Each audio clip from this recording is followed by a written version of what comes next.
زندگی، اپنی عبادات، اپنے وظائف، اپنے روزمرہ کے معاملات، اپنی دعائیں، اپنا استغفار. دیکھو کوئی مشکل کام تو نہیں، 2 رکوع ہیں سورہ واقعہ کی، اگر رات کو پڑھ لی جائے تو. میں کس طرح یہ بات بیان کروں کہ تعویذ بانٹنا آسان ہے اور وظیفہ بتانا مشکل ہے. سارا دن تعویذ بانٹیں تو لوگ لینے کو تیار ہیں، اور اگر آپ وظیفہ بتائیں تو کہتے ہیں تو مشکل کام ہے. او خدا کے بندے، اگر آپ کا تعلق قرآن پاک کے ساتھ مضبوط ہو، قرآن پاک کے ساتھ اگر آپ کا رشتہ ہو، لوگ سفارشیں ڈھونڈتے ہیں نا دنیا میں، کوئی تعلق مل جائے تو میرا کام ہو جائے. دنیا میں اتنا مشکل معاملہ ہے، آخرت میں مجھے بتائیے گا کتنا مشکل معاملہ ہوگا. میرے نبی پاک صلی اللہ تعالی علیہ وسلم نے فرمایا، جو لوگ سورہ ملک پڑھا کرتے تھے نا، سورہ ملک، یہ سورت ملک قیامت میں ان کی سفارش کرے گی، اور اس طرح کرے گی کہ کہے گی اے اللہ یہاں اس بندے کو جنت میں داخل کر دے یا مجھے قرآن پاک سے علیحدہ کر دے. تو رب فرمائے گا جا اس کا دامن تھام کے اسے جنت تک پہنچایا.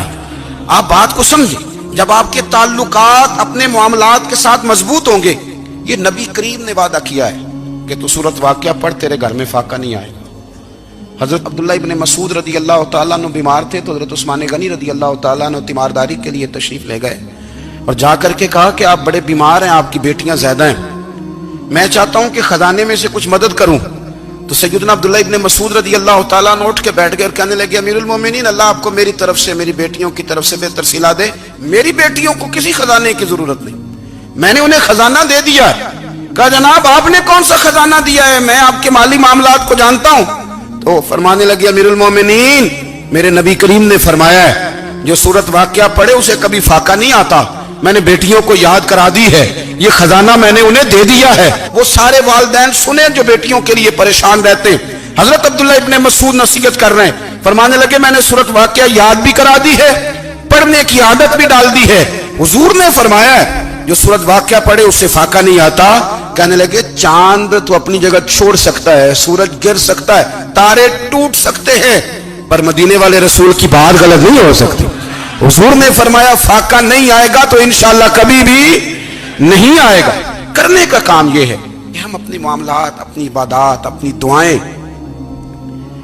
کبھی 10 منٹ عادت ہو جائے نا دعا مانگنے کی علیحدہ سے رات کو.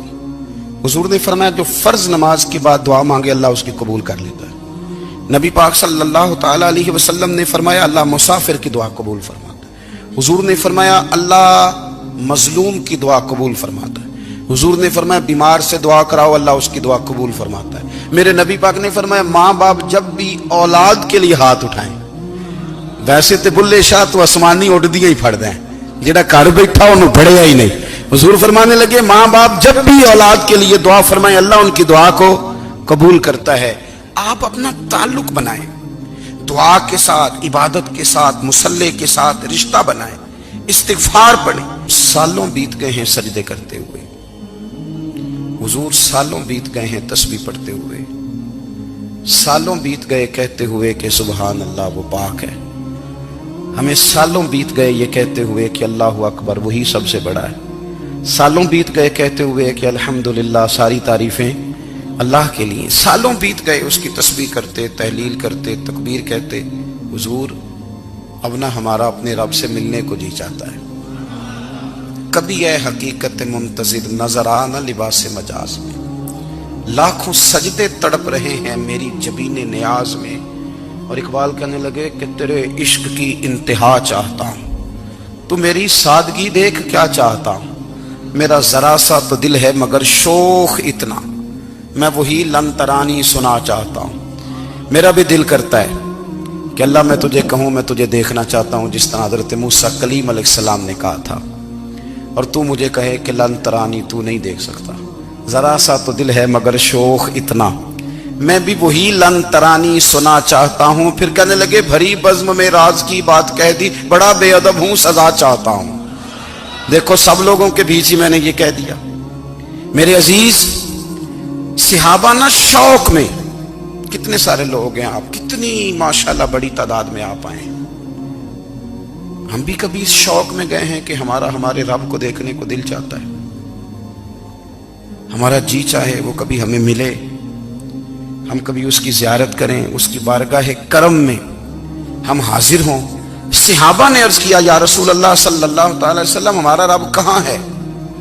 ہمارا نا اپنے رب کو دیکھنے کو جی چاہتا ہے. جب صحابہ نے یہ عرض کیا تو اللہ نے قرآن مجید نازل کیا. فرمایا وَإِذَا سَأَلَكَ عِبَادِي أَنِّي فَإِنِّي قَرِيبٌ. محبوب جب میرے بندے آپ کی بارگاہ میں آ کے میرے بارے میں پوچھے نا تو ان سے کہہ دینا میں ان کے قریب ہی ہوں. یہ جب بھی مجھ سے دعا مانگیں گے میں ان کی دعاؤں کو قبول فرماؤں گا. میں ان کے قریب ہوں, میں ان کے قریب ہوں. یہ جب بھی دعا مانگیں گے نا میں قبول کروں گا, میں ان کے قریب ہوں. اللہ تبارک و تعالیٰ کے بندے اللہ سے محبت کرتے, رب کی بارگاہ میں جھکتے, اس کو اپنے دکھ سناتے, اس کے پیارے محبوب صلی اللہ تعالیٰ علیہ وسلم کا وسیلہ لے کے اس کے حضور حاضر ہو جاتے, پیشانیاں سجدوں سے روشن ہوتی. ہم نا ہر چیز کے لیے وقت نکالتے ہیں, ہر چیز کے لیے, لیکن عبادت کے لیے وقت نہیں نکالتے. ہر شے آباد ہے, ہر شے. ہماری فیس بک بھی آباد ہے, واٹس ایپ بھی آباد ہے, ہمارے ٹویٹر بھی آباد ہیں, ہماری ہر چیز آباد ہے. سب سے کم آباد ہمارا مصلی رہ گیا ہے, سب سے کم. وہ لوگ اب ڈھونڈنے سے ملتے ہیں جن کی بغل میں مصلی ہوتا تھا. میرے بھائی آپ کتنا کو دنیا کے پیچھے بھاگو گے تھکا دے گی, کتنا دولت کے پیچھے بھاگو گے تھکا دے گی. آپ جب اپنی زندگی میں جمع تفریق کرو گے نا تو مرتے وقت احساس ہوگا کہ سارا کچھ تو لوگوں کے لیے کیا, اپنے لیے تو کاری کچھ نہیں سکے. اور ہم عبادت کے معاملے میں بہانے بازی بھی کرتے ہیں. ہم کہتے ہیں اوہو رزق کمانا بھی تو عبادت ہی ہے نا, تو میں حلال روزی کے لیے جا رہا ہوں یہ بھی تو عبادت ہے نا. میری طرح کے لوگ کہہ دیتے ہیں کہ میں سویرے اٹھ کے مدرسے میں کچھ اسباق دیکھتا ہوں تو یہ بھی تو عبادت ہے. میں بیان کرنے کے لیے مطالعہ کرتا ہوں تو یہ بھی تو عبادت ہے نا. اتنے لمبے سفر کر کے ملک میں دنیا میں گھومتا ہوں تو یہ بھی تو میں عبادت ہی کر رہا ہوں. اب اسپیشل نفلوں کے لیے وقت کس طرح نکلے, اسپیشل کر کے تسبیح میں کیسے چلاؤں, میں سارا کچھ ہم بہانے بنا لیتے ہیں نا. میرا سوال یہ ہے کہ یہ ساری باتیں صحابہ کو, نبی کریم کو, دیگر لوگوں کو بھی تو پتہ تھی نا. لیکن آپ غور تو کریں, 23 سال حضور کو وقت ملا, مختصر وقت ظاہراً تبلیغ کرنے کے لیے. پوری دنیا میں دین بھی پھیلانا ہے. گھر میں 11 ازواج ہیں, 4 بیٹیاں ہیں, ان کی اولادیں, سارے کام کاج بھی دیکھنے. لیکن سیدہ طیبہ طاہرہ حضرت عائشہ صدیقہ رضی اللہ تعالیٰ عنہ فرماتی ہیں سارا دن تبلیغ کرتے, ہر غلام کے دکھ سنتے, گھر میں آتے تو اپنے گھر والوں کا خیال کرتے, کام میں ہمارا ہاتھ بٹاتے. قربان جاؤں, کہتی ہیں زمانہ سارا سو جاتا لیکن آمنہ کے لال مصلی بچھا لیتے. دنیا سو گئی, ساری سب سو گئے, جو خدام تھے, وہ جو غلام تھے وہ سو گئے. صحیح مسلم میں لفظ ملیں گے, سیدہ پاک فرماتی ہیں او میرے نبی کے غلاموں, میں نے یہ رنگ بھی دیکھا ہے کہ حضور نے اتنا کھڑے رہے, اتنا قیام کیا, اتنا قیام کیا کہ مقدس پیروں میں ورم آ گئے, سوج گئے پیر. اتنے بڑے دل پہ ہاتھ رکھ کے نہیں بتا سکتا کہ میرے کبھی نماز میں پیر سوج گئے, کوئی نہیں بتا سکتا. بچوں کی روٹی کماتے تھک گئے بات الگ ہے, ہم سیر کرنے گئے تو تھک گئے بات الگ ہے. لیکن عبادت میں یہ بھی تو مسلم شریف ہے نا, یہ بھی تو دین ہے نا, یہ بھی تو حضور کی سنت ہے, یہ بھی تو وہ چیز ہے جو کریم کی آنکھوں کی ٹھنڈک ہے. سیدہ فرماتی ہیں پیروں میں ورم آ گئے اور ساری رات ہی حضور نے نماز پڑھی اور ایک ہی آیت بار بار دہرائی. مسجد نبوی میں بلال حبشی نے فجر کی اذان دے دی اور حضور ابھی مصلی پہ تھے. کریم فارغ ہوئے, میں نے عرض کی یا رسول اللہ صلی اللہ علیہ وسلم آپ کے تو صدقے اللہ اگلے پچھلوں کے گناہ معاف کرے گا, تو آپ اتنی آہوزاری کیوں فرماتے ہیں؟ آپ تو شفیع ہیں, آپ تو انبیاء کے امام ہیں. تو حضور نے فرمایا عائشہ تم نے گنوایا ہے نا میرے اللہ کی مجھ پر کتنی رحمت ہے. افلا اکونا عبدا شکورا, فرمایا اگر اس نے اتنی نعمتیں دی ہیں تو کیا میں اس کا شکر گزار بندہ نہ بنوں, میں شکر گزار بندہ نہ بنوں اس کا؟ پھر اگر اتنی نعمتیں اس نے دی ہیں, مجھے اتنا نوازا ہے, تو پھر میں اس کے سامنے سجدے نہ کروں؟ او میرے بھائی, بڑے قابل فخر لوگ ہیں ہم کہ ہم نبی پاک کے غلام ہیں, ہم قابل فخر ہیں کہ نبی کریم کے غلام ہیں. کیا کبھی اس غلامی کے شکرانے میں بھی 2 نفل پڑھے یا اللہ تیرا شکر ہے تو نے ہمیں حضور کا غلام بنایا ہے؟ یاد رکھیں کہ اپنی روحانی زندگی کو آباد کریں, استغفار پڑھیں, تسبیحات کریں. حضرت عبداللہ ابن عمر رضی اللہ تعالیٰ عنہ حضرت عمر کے صاحبزادے مکہ مکرمہ میں ان کی قبر ہے. میں نے جب انہیں پڑھا تو مجھے ان سے بڑا پیار ہو گیا. لیکن آپ کو پتہ ہے وہاں جا کے کسی شخص کا مزار تلاش کرنا یا پوچھنا ایک مشکل کام ہوتا ہے. تو ایک دفعہ میں مکہ شریف میں حاضر تھا تو ایک گاڑی والا ڈرائیور مجھے کہنے لگا کہ مولانا میں آپ کو جانتا ہوں، مجھے آپ سے محبت ہے، ایک بات بتاؤں آپ کو. میں نے کہا بتاؤ. کہنے لگے حضرت عبداللہ ابن عمر کی قبر دیکھنی ہے.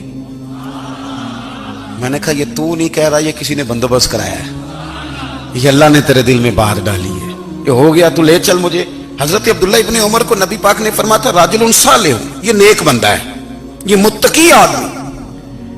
حضرت عبداللہ ابن عمر رضی اللہ تعالیٰ عنہ سیدنا فاروق اعظم رضی اللہ تعالیٰ عنہ کے صاحبزادے ہیں، اور ان کی ہمشیرہ سیدہ حفصہ رضی اللہ تعالیٰ عنہ حضور کی زوجہ محترمہ ہے. ایک دن اپنی ہمشیرہ سے کہنے لگے کہ نبی کریم صلی اللہ تعالیٰ علیہ وسلم گھر میں آئے نا، اور اگر حضور غم امت میں پریشان نہ ہوں، طبیعت کو حشاش بشاش دیکھو تو ذرا پوچھنا تو صحیح حضور کا میرے بارے میں کیا خیال ہے، پوچھنا تو صحیح کہ کریم کی بارگاہ میں میرا کیا مقام ہے، میرے بارے میں حضور کیا فرماتے ہیں. اب بہن کو کام بتائے اور بتائے بھی بھائی، اور پھر بہن وہ کام نہ کرے، یہ تاریخ میں ہوتا نہیں. حضرت عمر فاروق رضی اللہ تعالیٰ عنہ کی صاحبزادی ام المومنین رضی اللہ تعالیٰ عنہ فرماتی ہیں کہ میں تو بس منتظر تھی. انہوں نے تو کہا تھا نا کہ اگر تم حشاش بشاش دیکھو تو بات کرنا، لیکن حضور تشریف لائے، میری باری تھی، میرے گھر تشریف لائے، کھانا پیش کیا تو فوراً میں نے عرض کی حضور ایک بات پوچھنی تھی. تو حضور نے فرمایا پوچھئے. میں نے عرض کی حضور میرے بھائی عبداللہ ابن عمر کے بارے میں آپ کا کیا خیال ہے؟ نوجوانوں میری بات پہ غور کرنا، میرے بھائی کے بارے میں آپ کا کیا خیال ہے؟ تو نبی کریم صلی اللہ تعالیٰ علیہ وآلہ وسلم نے میری طرف دیکھا اور پھر حضور زیر لب تھوڑا مسکرائے. اور بریلی کے امام کہتے ہیں کہ حضور مسکرا دیتے تھے نا تو جو بڑا دکھی ہوتا تھا وہ بھی ہنس پڑتا تھا. اب سوال پیدا ہوتا تھا کہ پھر تو اس مسکراہٹ کے لیے انتظار کرنا پڑتا ہوگا کئی مہینے کہ حضور مسکرائیں تو رونے والے ہنسیں. تو اعلیٰ حضرت فرماتے نہیں، انتظار نہیں کرنا پڑتا، یہ مسکراتے رہنا تو حضور کی عادت ہے. جس کی تسکین سے روتے ہوئے ہنس پڑے اس تبسم کی عادت پہ لاکھوں سلام. یعنی یہ تو عادت ہے حضور کی مسکراتے رہنا، اس کے لیے انتظار نہیں کرنا پڑتا. بھائیو آپ خیال رکھیں گے، غور کریں گے. حضرت عبداللہ ابن عمر رضی اللہ تعالیٰ عنہ کے بارے میں پوچھا تو سیدہ فرماتی ہیں کہ نبی کریم صلی اللہ تعالیٰ علیہ وسلم نہ زیر لب مسکرائے اور فرمایا حفصہ تیرا بھائی ہے تو اچھا، لیکن میں نے سنا ہے کہ عشاء کی نماز پڑھتا ہے تو فجر تک سویا ہی رہتا ہے. او نوجوانوں، 10 بجے تک سونے کی بات نہیں ہوئی، 9 بجے تک سونے کی بات نہیں ہوئی، 11 بجے اٹھنے کی بات نہیں. حضور فرمانے لگے میں نے سنا ہے کہ عشاء کی نماز پڑھ کے سو جاتا ہے اور فجر تک سویا ہی رہتا ہے. اسے چاہیے کہ تہجد کے وقت اٹھا کرے، اللہ کی بارگاہ میں حاضر ہوا کرے، آہوزاری کرے، سجدے کرے، عبادت کرے. اٹھتا ہے اور فجر میں جا کے اٹھتا ہے. حضرت جناب حفصہ رضی اللہ تعالیٰ عنہ کہتی ہے میں نے جناب عبداللہ ابن عمر کو پیغام دیا اور میں نے کہا میرے جوان بھائی سن. نبی پاک نے فرمایا ہے تو اچھا پر تہجد میں نہیں اٹھتا، نفل نہیں پڑھتا. او میری ملت کے جوانوں، مزہ نہیں آ جاتا جب ساری دنیا سوئی ہو، ساری دنیا، اور بستر بھی گرم ہو اور نیند بھی پورا غلبہ کر رہی ہو، اور اچانک گھنٹی بجے دماغ میں، آنکھ کھلے، گھڑی پہ نظر پڑے، 3:30 4 بجے کا پیغام گھڑی بتائے، اور کوئی چڑھتی جوانی والا اٹھ کے وضو کرے، اور جب وہ مصلی کھول کے بچھائے تو مدینے والے محبوب کہتے ہیں کہ ہر نماز پہ رب ثواب دیتا ہے، اور جو اٹھ کے تہجد کی نماز پڑھے اسے دیکھ کے تو رب مسکراتا ہے، جو اس کی شان کے لائق ہے، جو اس کی شان کے لائق، وہ مسکراتا ہے، خوش ہوتا ہے کہ میرا بندہ تہجد میں اٹھ گیا، وہ مسکراتا ہے. کاش ہماری صبحیں کبھی اپنے مالک کے نام ہو جائیں. کاش کے صبحیں. حضرت ابو الحسن رحمۃ اللہ تعالی علیہ حضرت معاذ ابن جبل رضی اللہ تعالیٰ عنہ کے پاس بیٹھا کرتے تھے. فرماتے ہیں ان سے جو پیار بڑھا تو پھر میرا مصلی سے بھی بڑھ گیا. تابعی ہیں. فرماتے ہیں صحابی رسول سے محبت ہوئی تو ذکر سے بھی ہو گئی، پھر درود شریف سے بھی ہو گئی. محبت ان سے بڑھی تو پھر اللہ نے مسجد کا پیار بھی بڑھا دیا. آپ فرماتے ہیں کہ میری ہر وقت طبیعت چاہتی تھی کہ بس اللہ اللہ کروں، بس اللہ اللہ کروں، بس نہ میں ذرا تھوڑی جان چھڑاؤں لوگوں سے، کو 10 منٹ ملے تو میں کچھ 4 نفل پڑھ لوں، میں تھوڑا سا بچوں لوگوں سے، اور مجھے تسبیح ملے تو میں کچھ 400-500 دفعہ استغفار پڑھوں، سبحان اللہ، الحمدللہ، اللہ اکبر، لا حول ولا قوت الا باللہ، میں تسبیحات پڑھوں۔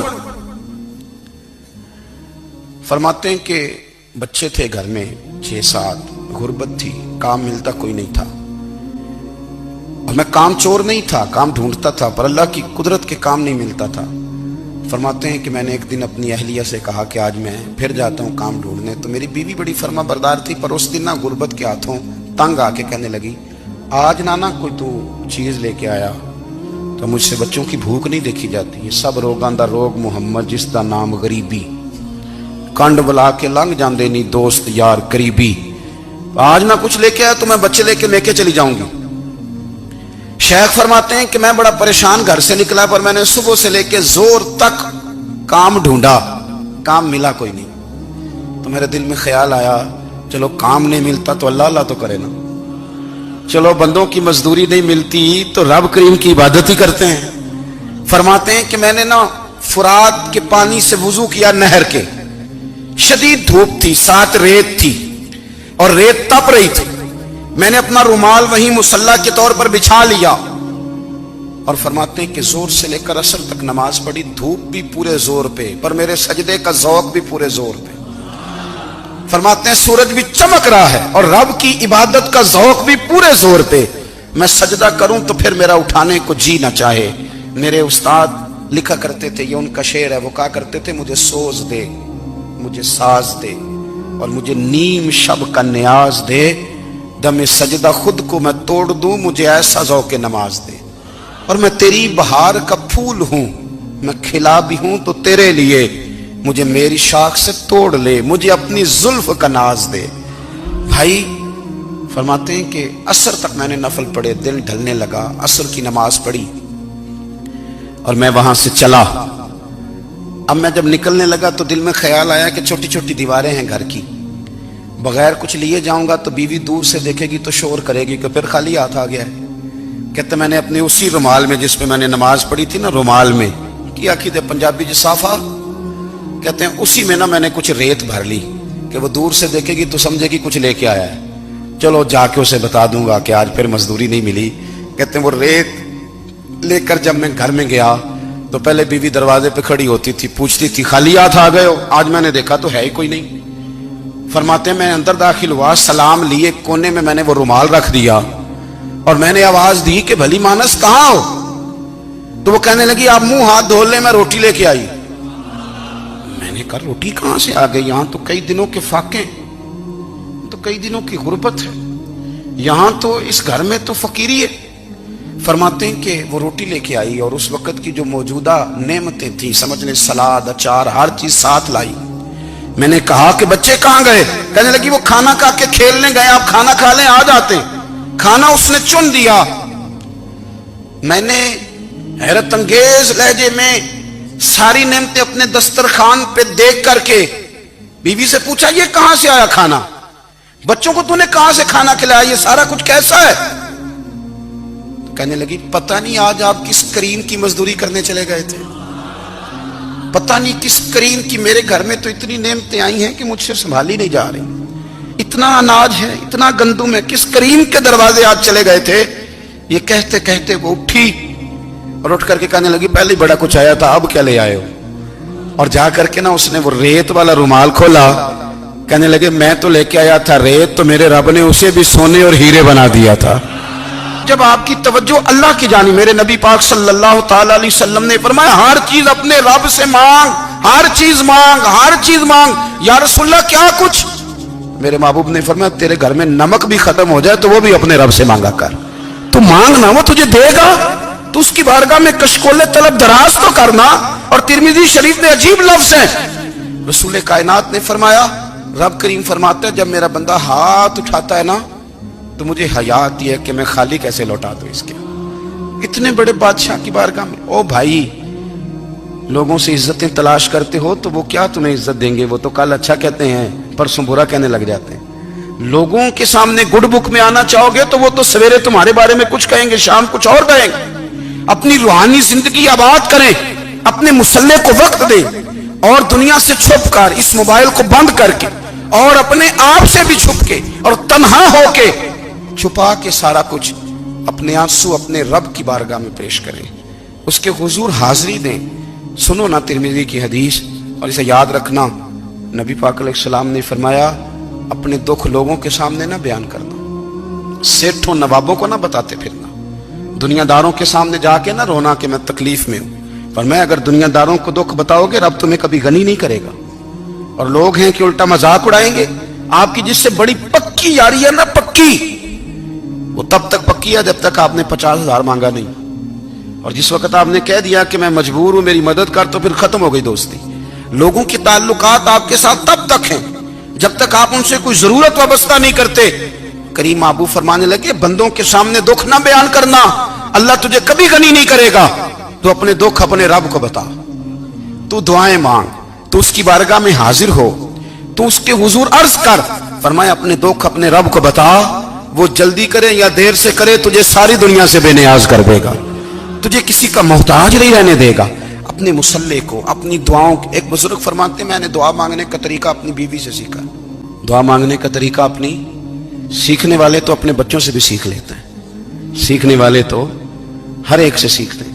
وہ کہتے ہیں میں نے دعا مانگنے کا سلیقہ اپنی بیوی سے سیکھا ہے۔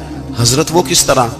فرمانے لگے میری بیوی نے نا مجھے کوئی کام بتایا، کچھ پیسوں کی ضرورت کے لیے کہا، تو میں نے اسے کہا کہ بھئی ابھی میرے پاس نہیں ہے، کچھ دنوں میں آتے ہیں تو میں دے دوں گا۔ عورتوں کی عادت ہوتی ہے وہ بار بار یاد کراتی ہیں، 2-4 دنوں کے بعد پھر اس نے کہا حضرت وہ میں نے کہا تھا کچھ پیسے، میں نے اسے کہا کہ ابھی میرے پاس نہیں ہے، کچھ دنوں میں ملتے ہیں تو میں تمہیں دے دوں گا۔ اس نے کچھ دنوں کے بعد پھر کہا حضور وہ میں نے کچھ پیسے کہے تھے۔ فرماتے میں نے ڈانٹ دیا، میں نے کہا کہ کیا تو روز مجھے شرمندہ کرتی ہے، کہا نا میرے پاس نہیں ہے، ہوں گے تو دے دوں گا، تو روز یاد کراتی ہے۔ فرماتے ہیں اس نے پہلے تو میری ڈانٹ کو سہا، پھر میرے سخت جملوں نے اس کی آنکھوں میں آنسو پیدا کر دیے، پھر اس نے اپنے آنچل میں اپنے اس دکھ کو سمیٹا، اور پھر اس نے ایک جملہ کہا تو میں رو پڑا، اور مجھے اپنے رب سے مانگنے کا طریقہ آ گیا۔ مجھے کہنے لگی حضرت جی آپ نے ڈانٹ دیا، میں نے سہ لیا، پر آپ ہی میرے شوہر ہیں، بتائیں نا آپ سے نہ کہوں تو میں کس سے جا کے کہوں۔ فرماتے ہیں میں رو پڑا، اور میں کھل کے رویا، اور میں تڑپ کے رویا، اور پھر میری سسکیاں بند گئیں۔ تو مجھے کہنے لگی آپ کو کیا ہوا؟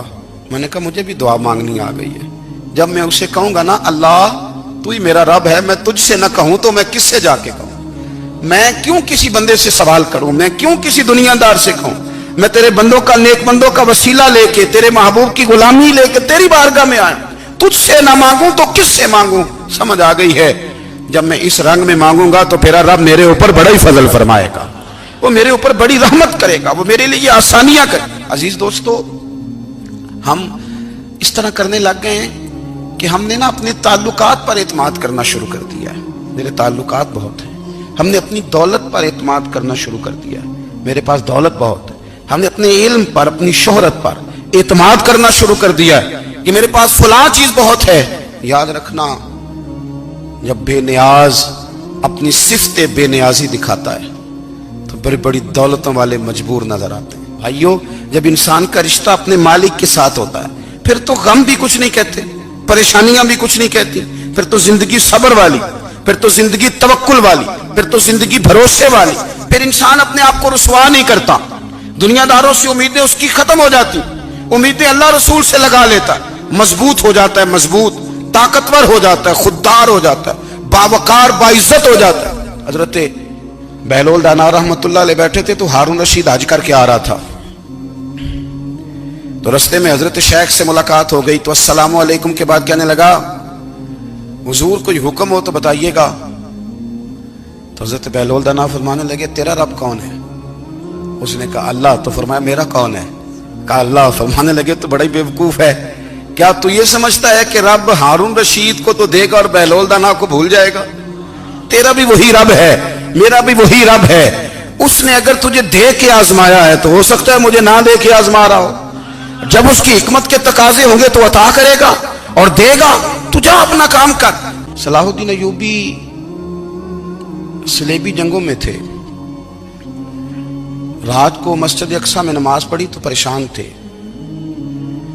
ایک بزرگ سے ملاقات ہوئی تو وہ کہنے لگے کہ آپ بڑے پریشان ہیں. کہنے لگے حضور پریشان اس لیے ہوں کہ پہلے ہی مسلمان کمزور ہے. اب میں نے سنا ہے دشمن کا ایک بحری بیڑا وہ جنگی سامان سے بھرا ہوا آ رہا ہے, تو اب ان کے پاس اور تلواریں اور نیزے آ جائیں گے. مسلمانوں کے پاس پہلے ہی وسائل کی کمی ہے, پریشان ہوں کس طرح کر کے مقابلہ کریں گے. یہ بات کہتے ہی صلاح الدین ایوبی نے بزرگوں سے کہا حضور آپ بھی دعا کرنا, دعا کی بڑی طاقت ہے. میرے نبی پاک نے فرمایا دعا مومن کا ہتھیار ہے, دعا مومن کا. حضور نے فرمایا تقدیر کو سوائے دعا کے کوئی چیز نہیں بدل سکتی. دعا مومن کا ہتھیار ہے, یہ کافر کے پاس کوئی نہیں, یہ ہتھیار ہے مومن کا. اللہ کرے آپ کو سمجھ جائے. پھر سنیں کئی بار کہہ چکا ہوں یہ ہتھیار ہے. کافر کے مقابلے میں جو تیرے پاس سب سے بڑا ہتھیار ہے وہ دعا ہے. دعائیں کرانی چھوڑ دی, کرنی چھوڑ دی, لینی چھوڑ دی. حضرت سیدنا انس بن مالک رضی اللہ تعالیٰ عنہ فرمایا کرتے تھے میں نے وہ رنگ دیکھا ہے جب حضور دعا مانگتے تھے اور حضور کی مقدس آنکھوں میں آنسو بھی ساتھ ہی بہا کرتے تھے. میں نے وہ انداز دیکھا. تو صلاح الدین ایوبی بزرگ سے کہنے لگے آپ بھی دعا کیجیے, اور خود رونے لگے اور سر سجدے میں رکھ کے رونے لگے, اور عشاء سے لے کر فجر تک روئے, خوب روئے. صبح وہ بزرگ آئے تو صلاح الدین ایوبی کا خوبصورت اور ہنستا ہوا چہرہ دیکھا. کہنے لگے آپ بڑے خوش ہیں, رات تو میں نے بڑے روتے ہوئے دیکھا تھا. تو کہنے لگے حضور وہ جو بحری بیڑا آ رہا تھا نا وہ پانی میں ڈوب گیا ہے, اب وہ نہیں آ رہا, ابھی خبر آئی ہے تو میں بڑا خوش ہوں. بزرگ کہنے لگے اٹھ سینے سے لگ اور سن ایک بات, وہ بحری بیڑا پانی میں نہیں ڈوبا, وہ تیرے آنسوؤں میں ڈوب گیا ہے. وہ جو تو رات رویا ہے نا رب کریم کی بارگاہ میں تو وہ ڈوب گیا ہے. بھائی اپنا مصلی کا, عبادت کا, وظائف کا, اللہ اللہ کا سلسلہ اس کو مضبوط کریں, اپنی دعاؤں کے تعلق کو مضبوط کریں. دعائیں بڑے انقلاب برپا کر دیتی ہیں. ہم تھوڑے تھوڑے نا جب سے خشک ہوئے ہیں نا, خشک, اور میری تو جماعت ہی صوفیاء کی جماعت تھی. ہم تو داتا علی اجمیری کی جماعت سے, ہم تو خواجہ اجمیری کی جماعت سے, ہم تو شیخ احمد فاروق سرہندی کی جماعت سے, ہم تو صوفیاء کی جماعت. ہماری جماعت نے بھی وہ تعلق جو ہمارے بزرگوں نے بنایا تھا. بزرگ اللہ کے قریب کیسے جاتا ہے؟ تو ہمارے یہاں نا بہت سارے لوگ کہتے ہیں جی نظر ہو گئی تو کام ہو گیا. بھائی جو بخاری مسلم میں طریقہ ہے نا اللہ کا قرب پانے کا وہ تو نفل ہے. نبی کریم علیہ الصلوۃ نے فرمایا بندہ نفلوں کے ذریعے رب کے قریب جاتا ہے, اور اتنا قریب جاتا ہے کہ پھر اللہ اس کی زبان بن جاتا ہے, اللہ اس کی آنکھیں بن جاتا ہے, کان بن جاتا ہے, ہاتھ اور پیر بن جاتا ہے. تو یہ تو عبادت ہے, یہ تو اللہ کی بارگاہ کی حاضری ہے جو آپ کو اللہ کے قریب کرے گی. تو اپنے نماز کو اہمیت دے کے ادا کریں, نمازیں موبائل بند کر کے ادا کریں. لیکن نا کچھ لوگ کہتے ہیں مجھے ٹائم نہیں ملتا نماز کا, تو میں کہتا ہوں یہ آپ نے بڑی جرت کی بات کی ہے. مجھے کو میرا پیر بھائی کہہ دینا میرے پاس ٹائم نہیں آپ کو ملنے کا, تو میں کہتا ہوں آج کے بعد آنا ہی نہ. تو کیا سمجھتا ہے, تو وہ بڑا آدمی ہے, تیرے پاس ٹائم نہیں ہے اور ہمیں ملنے کا ٹائم, موج کر. تو آپ نے اللہ رسول کو کہہ دیا ٹائم نہیں. اور عجیب فلسفہ ہے نا, کہا جائے نماز پڑھنے آؤ تو کہتے ہیں کپڑے ٹھیک نہیں, اگر کہا جائے کہ آؤ ذرا دعوت پہ چلیں تو کہتے ہیں ایک منٹ ٹھہر میں کپڑے بدل کے آیا. نماز کے لیے کہا تو کہتے ہیں ٹھیک نہیں, دعوت کے لیے کہا تو کہتے ہیں میں ذرا تیاری کر لوں, یوں جانا مناسب نہیں. یہ معاملہ ٹھیک نہیں. رب تو فرماتا ہے کہ جب تم مسجد میں آ تو زینت اختیار کر کے آ, خوب ذوق سے دعا مانگیں, خوب شوق سے نماز پڑھیں, خوب استغفار کا مزاج بنائیں. آپ لوگوں کے بیچ رہ کے سکھ حاصل کرنا چاہتے ہیں, لیکن آپ کو پتہ ہے کئی مہینے غار حرا میں رہنا بھی مدینے والے محبوب کا طریقہ ہے. ہر سال اعتکاف بیٹھنا الگ سے, یہ بھی حضور کا طریقہ ہے. مسجد نبوی کے اندر دروازہ کھلتا تھا نبی کریم کا, پر گھر کے اندر نفل پڑے نبی پاک. اور حضور فرماتے ہیں کچھ نفل نماز گھر میں بھی پڑھا کرو, گھر کو قبرستان نہ بناؤ.